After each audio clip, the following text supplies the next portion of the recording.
Hello les amis, je suis contente de vous retrouver aujourd'hui pour un petit retour de lecture. Petit retard dans ces retours et surtout petite embrouille.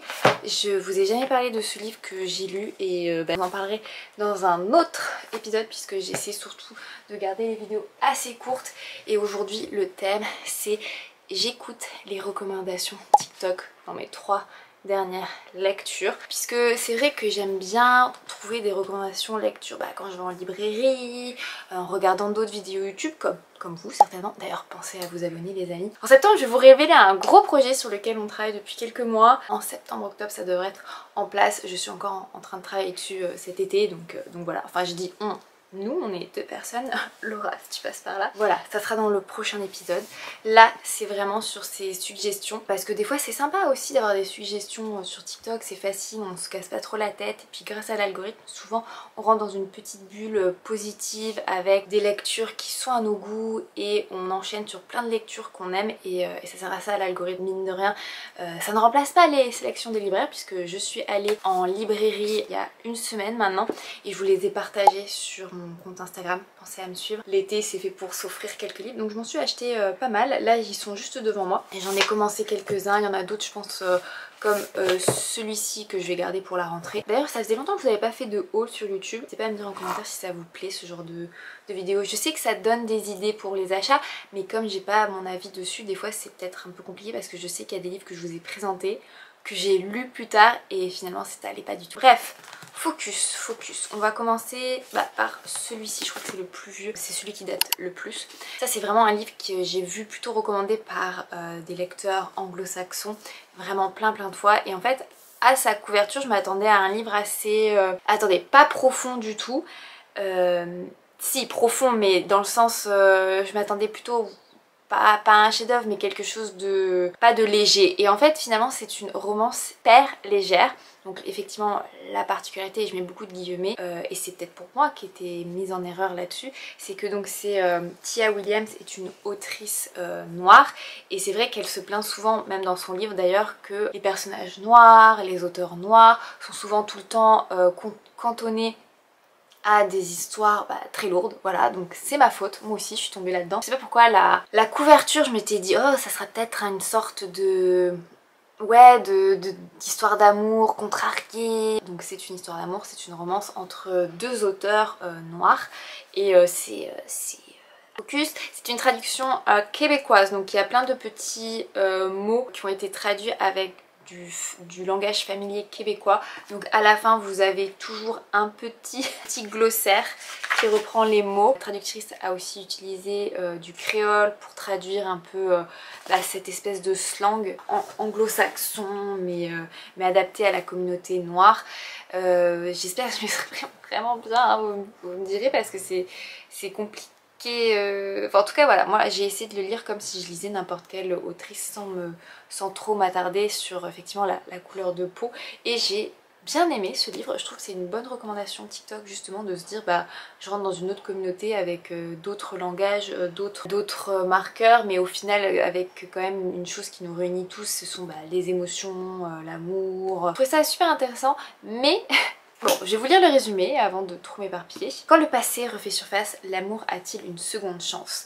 Mère monoparentale et autrice à succès de romans érotiques, Eva Merci compose tant bien que mal avec les impératifs de sa vie. Shane Hall est un romancier primé, énigmatique, reclus, qui à la surprise générale fait une apparition publique à New York. Leur rencontre impromptue lors d'un événement culturel produit des étincelles et ranime des traumatismes enfouis, en plus de déconcerter la communauté littéraire noire. Tout ce beau monde ignore que 15 ans plus tôt, les adolescents qui étaient Eva et Shane, amoureux fous, ont vécu ensemble une semaine torride. Pendant 7 jours d'un été chaud à Brooklyn, Shane et Eva renouent, mais cette dernière se méfie de celui qui lui a brisé le cœur. Il lui tarde de le voir rentrer dans ses terres et de retrouver le cours normal de sa vie. 7 jours de juin est l'histoire hilarante, romantique et sexy en diable de 2 auteurs à qui l'amour offre une deuxième chance. Et effectivement, il y a plein de passages assez drôles, mais vous avez des allers-retours entre le passé donc, de Eva, c'est son nouveau... c'est son pseudo d'autrice, et Shane quand ils étaient adolescents, en fait, qui se sont rencontrés au lycée et qu'ils ont littéralement eu un coup de cœur l'un envers l'autre. Et je trouve ça trop mignon, c'est un peu vraiment l'histoire un peu sweetheart, mais plus cocasse quand même, plus violente dans le sens où bah, ils se droguent, ils boivent de l'alcool, ils sont complètement pétés, mais ils s'aiment, voilà, ils s'aiment et il y a quelque chose qui se passe entre eux deux. Et ils se retrouvent finalement des années plus tard et ils font exactement le même métier, mais ils se sont, on va dire, vraiment sciemment ignorés pendant des années alors qu'ils appartiennent effectivement à la même communauté littéraire comme elle l'explique, puisque Shane a été pendant des années donc addict à l'alcool, à d'autres drogues, et là il est complètement clean depuis plusieurs mois. Et d'un autre côté Eva qui elle a reconstruit sa vie, elle souffre d'une maladie chronique et elle a eu un enfant avec un autre homme, donc vraiment ils ont tous les deux leur vie construite. Et je trouve ça intéressant vraiment dans ces romances là où on n'est pas genre dans la vingtaine, là ils ont vraiment 30-35 ans, ils sont déjà même peut-être plus puisque Eva sa fille elle est déjà bien adolescente. Et je trouve ça trop intéressant de voir comment ils arrivent finalement à reconstruire leur amour. Alors en 7 jours, voilà, il se passe plein de petits trucs rigolos, c'est vraiment une parenthèse estivale. D'ailleurs c'est pour ça que c'est un livre sympa à lire, je l'ai lu au mois de juin pendant, pas dire de bêtises, mais je crois que j'étais au Sable d'Olonne pendant l'Ironman de mon chéri et ça tombait vraiment bien. C'est un livre à la fois léger mais qui aborde effectivement quand même des petites problématiques d'essayer de re-rentrer dans la vie de chacun sans se faire du mal. Et il y a un plot twist à la fin, on se dit ah bah... Et voilà, ça finit quand même super bien. Alors ça reste une romance, ça reste un livre super léger, écrit de manière très légère, avec Eva qui est donc autrice de de livres assez olé olé. Il y a plein de situations assez cocasses qui sont très drôles. Après voilà, moi je m'attendais à un livre peut-être... je sais pas, la manière dont les gens présentaient ce livre, je sais pas, je m'attendais vraiment à genre un truc qui allait être 5 étoiles pour moi, auquel j'allais m'en souvenir pendant plusieurs semaines, mois. Et là ça fait donc un mois que je l'ai lu et j'ai pris un peu de retard. Et bon, ça commence déjà à être un souvenir un peu qui se floute, même si j'ai passé un bon moment. Donc bon, je dirais pas que c'était une lecture de plage, mais c'est une bonne lecture estivale. D'ailleurs, je trouve pas, quand je parle de lecture de plage, pas... dégradant, c'est pas désobligeant par rapport à l'auteur ou à l'autrice, c'est juste des romans qui sont adaptés finalement à l'été, au côté un peu léger, même si comme je disais ils abordent certains thèmes un peu plus lourds, notamment le racisme dans l'industrie du film, parce qu'ils essaient d'adapter le roman de Eva, ils veulent des acteurs blancs alors que ce sont des personnages de couleur noire dans son livre, donc voilà, il y a des thématiques quand même assez intéressantes sur ça, mais ça reste très léger, donc moi je vais mettre un 3,5 sur 5. Bonne recommandation TikTok, mais c'est pas non plus le livre de l'année. Après, est-ce qu'on est obligé de lire tout le temps des 5 étoiles? Non, voilà, on passe quand même des bons moments.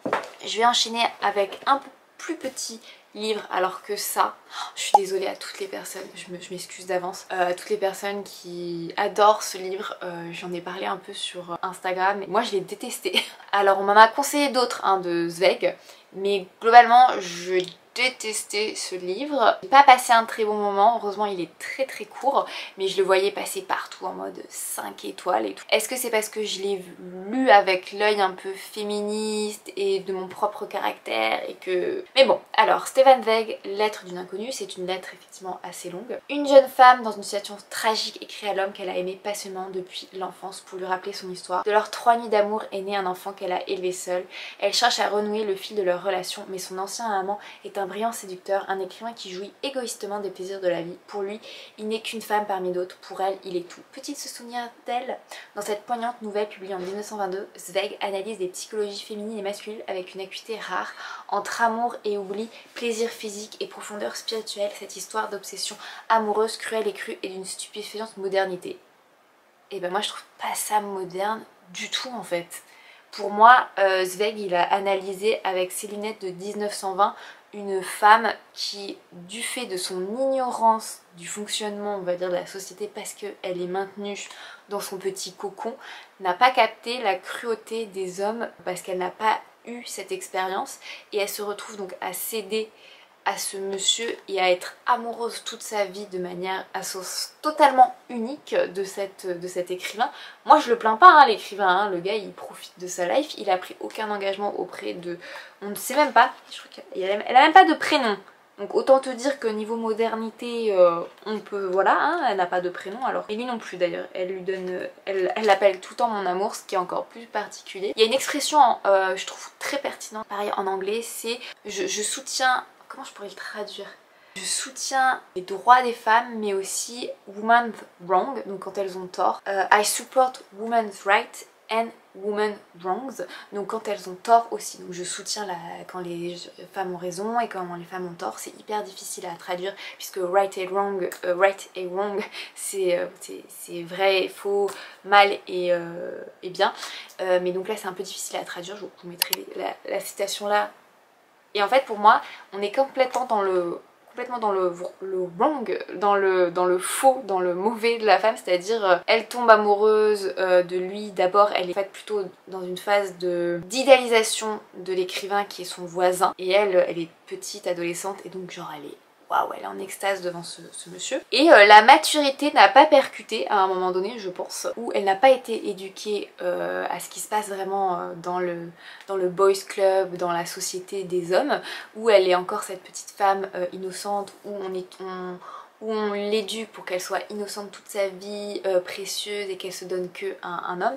Au final, elle arrive quand même à partir de sa famille et à vouloir vivre seule, mais à aller espionner cet homme là. Mais genre pour moi c'est en mode c'est pas de l'analyse de la psychologie, c'est en fait on fait passer encore des femmes pour des hystériques. Elle est amoureuse de lui, elle le harcèle pas, mais on est quasiment quand même sur ça, hein, voilà. Elle le suit partout, elle l'attend devant chez lui, et oh elle tombe sur lui, elle lui dit pas du tout qui elle est, et bon bah ils font voilà ce qu'ils font faire. Elle tombe enceinte, elle lui dit pas, elle garde l'enfant, elle lui dit pas, bon vous allez me dire ouais 1920 voilà. Elle lui dit bah c'est un peu quand même de ta faute, hein. Alors elle aurait pu lui dire, enfin je pense que le gars il couche un peu partout, mais c'est quand même un gentleman qui a de l'argent. Elle l'éduque et tout, elle arrive quand même à continuer sa vie, à se faire entretenir, enfin elle a pas une vie nulle, mais il reste quand même l'amour de sa vie, alors que je rappelle qu'en termes de conversation il n'y a pas grand chose entre les deux, que c'est vraiment juste de... Ouais, enfin bon, j'ai pas envie de vous raconter tout le livre parce que je pense qu'il y aurait beaucoup trop de choses à dire, parce qu'il y a plus de pages sur la biographie de notre cher Stéphane que sur, voilà, je sais pas si vous voyez, sur le livre en lui-même. Et je suis désolée, je pense vraiment, on m'a dit que j'ai pas lu d'autres histoires de Stefan Zweig, mais là globalement je suis désolée, la modernité on n'y est pas du tout, on est plutôt sur le stéréotype de la femme dévouée qui tombe en amour d'un seul homme, et pas en amour, pour moi c'est de l'admiration aveugle et immature, et je suis pas en train de jeter la pierre sur cette femme parce que dans l'histoire, parce que pour moi c'est aussi la société qui construisait les femmes de cette manière pour que les hommes eux ils aillent voir ailleurs partout, mais que les femmes elles soient vraiment oui voilà, attendre le prince charmant et avoir qu'un seul homme dans leur vie, à se donner que à un seul homme. Et tout ça pour vous dire que donc la femme pour moi elle passe vraiment pour une folle, et l'homme au final il passe pour une personne super cruelle, alors que bah... Alors je suis super curieuse de savoir ce que vous en avez pensé, parce que moi au final c'est en mode là pour moi la psychologie féminine et masculine, bah oui alors effectivement la psychologie masculine on est en plein dedans, oui le gars il enchaîne les conquêtes, il s'en fiche, il s'investit pas, mais la psychologie féminine on est plutôt dans un male gaze de ouf dans ce livre, en mode la femme n'aime qu'un homme et elle est prête à tout donner pour lui toute sa vie. Voilà, alors pour moi c'est genre un 2 sur 5 ce truc, j'ai vraiment pas passé un bon moment, et j'étais en mode, pendant toute l'histoire j'étais en mode ma chérie s'il te plaît, ma chérie s'il te plaît, alors que pour le coup elle avait l'air de venir d'une bonne famille, sa mère était veuve, elle s'est remariée, elle avait l'air d'avoir une éducation. Je pense que l'éducation des femmes passe aussi sur le fait qu'elles ont le droit d'être libres. Alors vous allez me dire oui 1920 c'était assez tôt, bah ça dépend dans quel pays vous étiez, il y avait déjà les suffragettes en Angleterre, ça bougeait un peu quand même, hein. La première guerre mondiale était passée, vous pouvez travailler, oui c'était encore une société très fermée, mais on n'était plus à l'ère victorienne quoi, hein. Même si ça se passe pas, ça se passe en Autriche si je dis pas de bêtises. Enfin bref, s'il vous plaît, conseillez-moi d'autres livres de Zweig pour que j'ai une autre opinion de cet auteur, mais là non, non, c'est pas moderne du tout là. Oh. Allez, on enchaîne par contre sur Les Bien-Aimés de Anna Napolitano, qui je pense vient de sortir, on l'a vu pas mal sur Twitter, Instagram. C'est un phénomène littéraire qui a séduit plus d'1 million d'Américains, enfin traduit en français. Alors moi j'avoue, je suis passée un tout petit peu à côté, parce que des fois quand il y a des best-sellers new-yorkais, j'essaie de les lire dès qu'ils sortent en anglais, mais là non c'est pas le cas. Je vous lis le résumé. William Water a grandi dans un foyer sans amour, marqué par la tragédie. Alors qu'il rencontre l'ambitieuse et solaire Julia Padavano à l'université, c'est tout son univers qui s'illumine et une nouvelle famille famille l'adopte. Julia est indissociable de ses 3 sœurs. Sylvie, la lettrée romantique, Cécilia, l'artiste libre, et Meline, la sensible attentionnée. Chacune est sur le point de devenir qui elle est vraiment et de se révéler à elle-même et aux autres. Mais malgré l'avenir radieux tout tracé par Julia, les ténèbres du passé de William refont surface et menacent de l'engloutir à jamais, déclenchant un cataclysme qui bouleverse l'harmonie de la famille Padavano. Les liens rompus peuvent-ils être réparés? L'amour, la dévotion et la loyauté des 4 sœurs peuvent-ils être restaurés? Les Bien-Aimés est un grand roman sur l'amour sous toutes ses formes. Que se passe-t-il quand on choisit d'aimer l'autre, non en dépit de ce qu'il est, mais justement pour ce qu'il est? Qu'arrive-t-il quand on décide de vivre selon sa propre vérité? Alors, c'est quand même un très gros livre. On est à plus de 400 pages et vu le format, je pense que quand ça va sortir en poche, on sera sur 700 pages. Donc ça prend assez de temps à lire. Et pour moi, j'ai vraiment bien aimé ce livre. Je mettrai donc un 4 sur 5 étoiles. Après, c'est à la fois une histoire d'amour mais aussi une histoire d'amour entre sœurs, de la sororité mais au sens vraiment premier. Et c'est assez rare d'avoir un livre justement où il n'y a pas une romance qui est au centre de l'histoire, mais il y a justement tout ce qui gravite autour, puisque on commence vraiment ce livre en se disant oh le personnage principal c'est donc William Water, et en fait non. Parce que petit à petit ça switch un peu de perspective, donc d'ailleurs chaque chapitre est un peu de la vision de chacun. Les personnages principaux au final c'est Sylvie, Julia et William, puisque c'est souvent entre ces 3 là que l'on va jouer. Ça bouge pas mal hein, mais j'ai trouvé ça génial parce que c'est je crois que c'est pas l'un des premiers romans, mais je crois que c'est quand même un roman assez dans la construction assez exceptionnel, parce que au fil de l'histoire ça change vraiment de personnages principaux. Il n'y a pas une personne que l'on suit, c'est vraiment un destin. Je pense que c'est plutôt la famille Padavano qui est le personnage principal dans cette histoire. Comment justement les liens peuvent se distendre en fonction des décisions de chacun dans une famille, et comment ils peuvent se retendre grâce à l'action d'un oncle, d'une tante, d'une cousine, d'un événement. Et c'est vraiment je pense l'histoire de ce livre, c'est plutôt ça, c'est la famille au sens en extension, avec un nouveau membre qui arrive, William Water, et qui peut bousculer les équilibres ou changer, en créer de nouveaux. Et c'est super, il est vraiment magnifique ce livre. Après c'est pas un 5 sur 5 parce que je sais pas, je peux pas vous dire pourquoi, mais c'est plus mon ressenti, mon sentiment. Par contre vraiment, mais vraiment je fais un petit, il y a quand même plusieurs parties sur la dépression, le suicide, et j'ai trouvé ça extrêmement bien expliqué, extrêmement bien détaillé, mais sans être trop dans le... C'est vraiment juste très neutre, très vrai, très objectif, et c'est sans dramatiser mais tout en essayant d'expliquer la prise en charge. Voilà, c'est magnifique. C'est un livre qui se passe donc sur plusieurs dizaines d'années. En fait vous avez à chaque fois hop un chapitre qui suit un personnage sur plusieurs mois, et ce qui est bien c'est que des fois vous avez à nouveau les mêmes mois mais avec un autre personnage. Voilà, donc c'est dans les années 80 et après on fait un petit jump dans les années 2000, et c'est vraiment c'est passionnant. C'est pas un journal de bord hein, mais c'est vraiment à chaque fois vous changez de vision sur les mêmes événements, et je pense que c'est une histoire de famille mais sans être des secrets machin, c'est vraiment leur quotidien et comment ces liens se sont distendus. Voilà, il n'y a pas de secret à découvrir, c'est vraiment juste comment ça peut changer, comment des événements peuvent bouleverser l'équilibre d'une famille ou au contraire le restructurer. Enfin bref, c'est vraiment super intéressant. Moi je vous le conseille, et pour le coup c'était un très bon conseil de Instagram, il me semble, je dis pas de bêtises. J'ai aussi vu passer en français par d'autres tiktokeuses, youtubeuses, donc moi maintenant je vous le conseille. Sur les 3 pour conclure quand même cette vidéo, puisque c'est vrai que je me dis c'est assez mitigé aujourd'hui entre lui qui...